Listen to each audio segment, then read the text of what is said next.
Caribbean सागर के बीच एक परिवार अपनी यॉट पर छुट्टियां मना रहा होता है। माँ जूलिया तैरने के लिए पानी में कूद जाती है। आराम करते समय उसे कुछ अजीब महसूस होता है, लेकिन क्योंकि आसपास कुछ दिखाई नहीं देता, वह सोचती है कि शायद उसका भ्रम होगा। कुछ सेकंड बाद वही अजीब एहसास फिर होता है।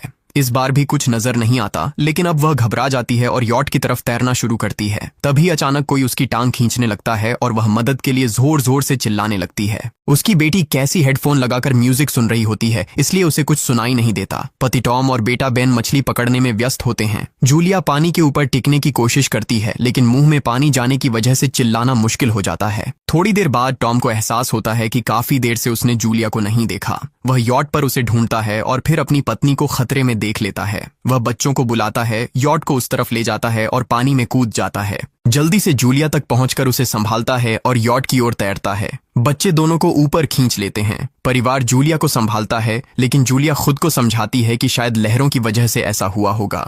रात को सब मिलकर बेन का जन्मदिन मनाते हैं। कैसी को उसके बॉयफ्रेंड का कॉल आता है, तो वह लैपटॉप लेकर बाहर चली जाती है। वीडियो कॉल में उसका बॉयफ्रेंड दिखाता है कि शहर के ऊपर बड़े बड़े काले बादल छा गए हैं। कॉल ग्लिच होकर फ्रीज हो जाती है। कैसी यह बात परिवार को बताने आती है, लेकिन टॉम कहता है कि शायद जमीन से दूर होने की वजह से सिग्नल कमजोर है। तभी सबको एक आवाज सुनाई देती है। वे सब बाहर जाते हैं और देखते हैं कि व्हेल मछलियों का एक समूह गुजर रहा है। टॉम समझाता है कि व्हेल मछलियां हमेशा पृथ्वी के मैग्नेटिक फील्ड को फॉलो करती हैं, लेकिन जब तूफान आता है तो वे कंफ्यूज हो जाती हैं। अचानक यॉट जोर से हिलती है और बेन गिर जाता है। टॉम को चिंता होती है कि कहीं यॉट को नुकसान तो नहीं पहुंचा, इसलिए वह डाइव करके नीचे चेक करने चला जाता है। कुछ देर बाद वह सतह पर वापस आता है, लेकिन उसके कंधे पर एक बड़ा घाव होता है। जूलिया तुरंत उसका जख्म सीती है। टॉम बताता है कि पानी के अंदर उसे ऐसा लगा जैसे उसके पीछे कोई बहुत बड़ा जीव था, लेकिन जब उसने मुड़कर देखा तो प्रोपेलर से कट लग गया। वह कहता है कि जो भी चीज थी बहुत बड़ी थी। टॉम को यॉट पर काफी नुकसान दिखाई देता है, इसलिए उन्हें मदद बुलानी पड़ती है। जूलिया बार बार रेडियो पर कोशिश करती है। कैसी फोन पर सिग्नल ढूंढती है, लेकिन कुछ भी काम नहीं करता।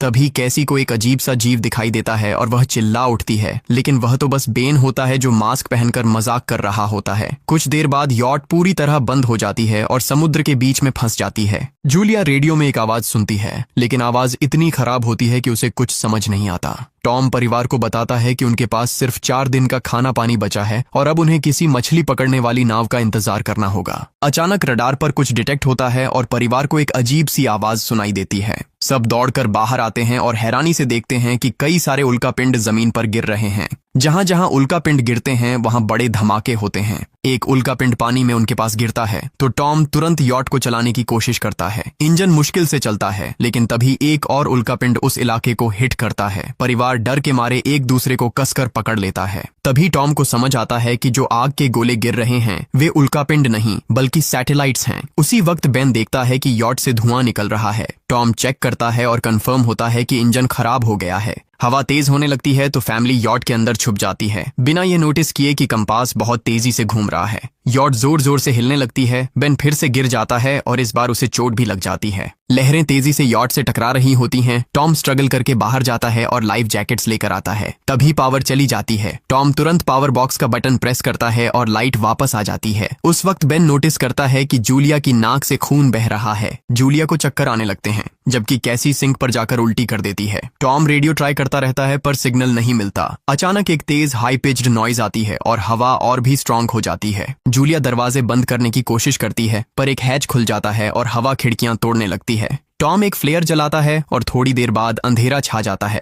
अगली सुबह फैमिली शॉक में उठती है कि वो स्टॉर्म से बच गए हैं, लेकिन यॉट आधी तबाह हो गई होती है। जब वो बाहर आते हैं तो देखते हैं कि समुद्र का पानी गायब हो गया है और यॉट अब जमीन पर अटकी है। सब ये देखकर शॉक में आ जाते हैं। कैसी सिग्नल चेक करती है पर नेटवर्क बिल्कुल डाउन होता है। बेन 2 मरे हुए केकड़ों से खेलने लगता है। टॉम कंपास चेक करता है और देखता है कि वो उल्टा हो गया है। ये आखिरी बार 7 लाख साल पहले हुआ था। कैसी को लगता है कि उसका बॉयफ्रेंड मर गया होगा और वो टूट जाती है। जब जूलिया उसे समझाने आती है तो कैसी उसे दूर कर देती है और छुपने चली जाती है। जूलिया और टॉम बची हुई सप्लाईज देखते हैं। बेन अपने बर्थडे बलून बलून्स एक पत्थर से बांध देता है ताकि शायद कोई बचा हुआ सर्वाइवर देख ले। टॉम फिर रेडियो ट्राई करता है और इस बार एक आदमी से कनेक्शन हो जाता है। उसका नाम नाव होता है और वो एक सबमरीन का कैप्टन होता है। उसकी सबमरीन भी लैंड पर अटक गई है। वो कंफर्म करता है कि मैग्नेटिक पोल्स रिवर्स हो गए हैं, इसलिए ओशन पीछे हट गया है और जमीन डूब गई है। वो कहता है कि उसने अभी तक और सर्वाइवर्स नहीं देखे और कम्युनिकेशन सिस्टम्स बिल्कुल डाउन हो गए हैं। वो मजीद ये भी कहता है कि पोल्स फिर रिवर्स होंगे और शायद एक हफ्ते में समुंदर वापस आ जाएगा।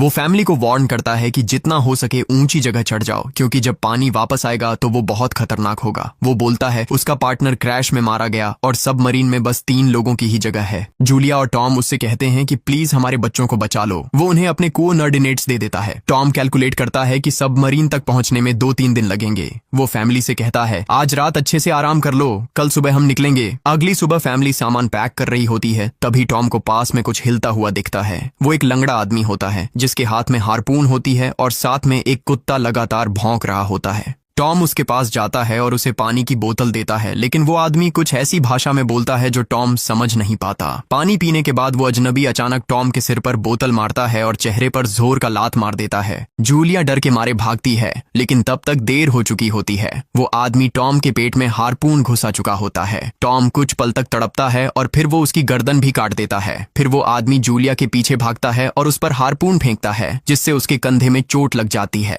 जूलिया दर्द सहते हुए यॉट के अंदर भागती है और बच्चों को बोलती है कि छुप जाओ। वो दरवाजा लॉक कर देती है। कैसी और बेन सोफे के अंदर घुस जाते हैं। जूलिया उन्हें फ्लेयर गन पकड़ाती है और खुद एक चाकू लेकर बाथरूम में छुप जाती है। वो आदमी दरवाजे पर जोर जोर से धक्के मारता है और आखिर अंदर घुस ही जाता है। पहले वो थोड़ा खाना उठाता है और फिर यॉट में इधर उधर ढूंढने लगता है, फिर बाथरूम की तरफ जाता है, लेकिन जूलिया समझदारी से एक छोटे छेद से बाहर निकल जाती है। वो आदमी सोचता है कि जूलिया भाग गई, लेकिन जैसे ही वो धीरे से निकलने लगती है, उसका कुत्ता उसे देख लेता है और भौंकने लगता है। कुत्ता उस पर झपटता है तो जूलिया चाकू से उसे मार देती है। कुत्ते की चीख सुनकर वो आदमी बाहर आता है और अपने कुत्ते की लाश देखकर आग बबूला हो जाता है। इस बीच जूलिया यॉट के दूसरे साइड से अंदर जाने की कोशिश करती है। वो ऊपर चढ़कर टूटी हुई खिड़की से अंदर घुसने लगती है, लेकिन वो आदमी पहले ही वहां पहुंच जाता है। वो उसे पकड़कर जोर से मुक्का मारता है, जिससे वो नीचे गिर जाती है। जूलिया फर्नीचर पकड़कर बचने की कोशिश करती है, लेकिन वो आदमी उसे लात मारकर दूर फेंक देता है। फिर वो उसकी कलाई पर पैर रख देता है ताकि वो चाकू छोड़ दे, और फिर उसके बाल पकड़कर उसका चेहरा जमीन पर दे मारता है और सोफे पर फेंककर उसका गला दबाने लगता है। बच्चे ये सब कुछ देख रहे होते हैं। कैसी बाहर निकलकर फ्लेयर गन चलाती है जो सीधा उस आदमी को लगती है। वो जल उठता है और यॉट में आग फैलने लगती है। बच्चे तुरंत भाग जाते हैं, लेकिन जूलिया वापस आती है। वो उसे एक किक मारकर गिराती है, मैप और बैग उठाती है और वहां से भाग जाती है। बेन और कैसी अपने पापा के पास जाकर रोने लगते हैं। जूलिया भी उनके साथ बैठ जाती है और तीनों मिलकर आंसुओं के साथ टॉम को आखिरी अलविदा कहते हैं। तभी वो डरावना आदमी फिर यॉट से बाहर निकल आता है तो फैमिली फिर से भागने लगती है। कुछ ही देर में यॉट एक बड़े धमाके के साथ उड़ जाती है। थोड़ी दूर चलने के बाद वो लोग एक छोटे से झरने के पास रुकते हैं ताकि थोड़ा आराम कर सकें। कैसी सोचती है कि शायद वो पागल आदमी उनके पास गुब्बारे देखकर आया था। ये सुनकर बेन खुद को कसूरवार मानने लगता है। जूलिया उसे समझाती है कि इसमें उसकी कोई गलती नहीं थी और सबको आगे बढ़ने को कहती है, क्योंकि वो आदमी अभी भी उनके पीछे है। रास्ते में एक छोटे तालाब के पास बेन एक मरी हुई हैमरहेड शार्क देखकर हैरान रह जाता है। तभी जूलिया नोटिस करती है कि वो आदमी फिर उनके करीब पहुंचने वाला है। सब लोग दौड़ पड़ते हैं और एक रेत के टीले से नीचे गिर जाते हैं, जहां उन्हें जहरीला कचरा दिखाई देता है। फैमिली सावधानी से उसे पार करती है और लगता है कि उन्होंने उस आदमी से पीछा छुड़ा लिया है। चलते चलते उन्हें बड़े बड़े मरे हुए सी एनिमल्स और समुंदर के नीचे जमा हुआ सारा प्लास्टिक दिखने लगता है। बेन धीरे धीरे चलने लगता है तो जूलिया समझ जाती है कि वो डिहाइड्रेशन के करीब है। वो सबको रुकने को कहती है। जब वो पानी की बोतल देखती है तो उसे झटका लगता है। बोतल में पानी लगभग खत्म हो चुका होता है। कैसी को एहसास होता है कि शायद उसने बोतल ठीक से बंद नहीं की थी। जूलिया गुस्से में चिल्लाती है कि उसकी लापरवाही की वजह से पानी खत्म हो गया। कैसी जवाब देती है, क्या फर्क पड़ता है, वैसे भी हम बचने वाले नहीं हैं। दोनों के बीच लंबी बहस होती है, फिर भी फैमिली आगे चलती रहती है। कुछ देर बाद उन्हें एक क्रैश हुआ प्लेन मिलता है। अंदर कुछ हिलता डुलता देख सब डर जाते हैं, लेकिन वो सिर्फ कुछ पक्षी होते हैं। फैमिली तय करती है कि रात यहीं प्लेन के अंदर गुजारेंगे। वो थोड़ा सा स्नैक शेयर करते हैं और जूलिया को टॉम की जैकेट में एक फैमिली फोटो मिलती है, जिसे देखकर उसका दिल टूट जाता है। कैसी पूछती है, मॉम आप और डैड की लव स्टोरी क्या थी? जूलिया मुस्कुराकर बताती है, टॉम हॉस्पिटल में मेरा पेशेंट था। फिर एक दिन उसने फूल और एक प्यारी सी कविता देकर अपना प्यार जताया था। रात के बीच में कैसी प्लेन से बाहर जाती है। तभी वो डरावना आदमी उसे पीछे से पकड़ने की कोशिश करता है, लेकिन जूलिया अचानक पीछे से उस पर टूट पड़ती है और बार बार चाकू से वार करके उसे मार देती है। कैसी अपनी माँ को गले लगाकर शांत करती है। अगली सुबह उस आदमी की लाश पर कीड़े गुंड पड़े होते हैं।